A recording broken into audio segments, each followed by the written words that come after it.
Что было у вас интересно на вашем выпускном?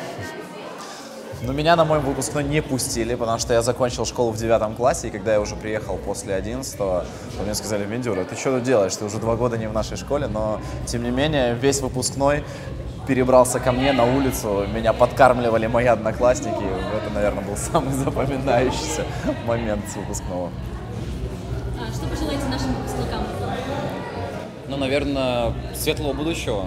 Главное, выпускникам, будущим студентам четко понимать, чего они хотят от жизни. И когда какая-то цель существует, так вообще, мне кажется, легче по жизни. А как, по-вашему, лучше отмечать День молодежи, сидя дома или ходя на такие вот мероприятия?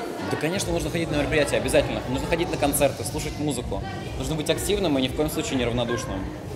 Сегодня вы выступаете в небольшом городе перед выпускниками, перед молодежью. Скажите, что предпочтительнее вообще? То есть сегодня для жизни крупные города все-таки или маленькие такие уютные?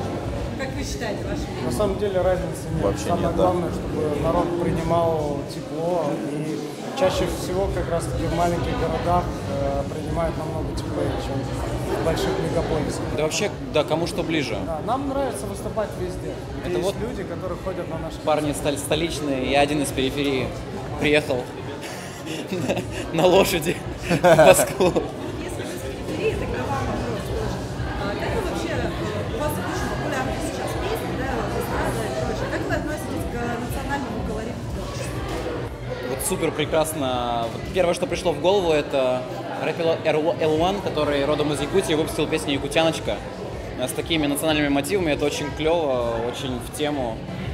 Да. Мы можем надеяться, что у вас что-нибудь с какими-нибудь там русскими народами? А у нас интернациональная группа. Если мы выпустим песню, то это сразу будет 3 народа в одном. Да. Толик вот записывает свой 3-й альбом на Домбре. Спасибо. Спасибо.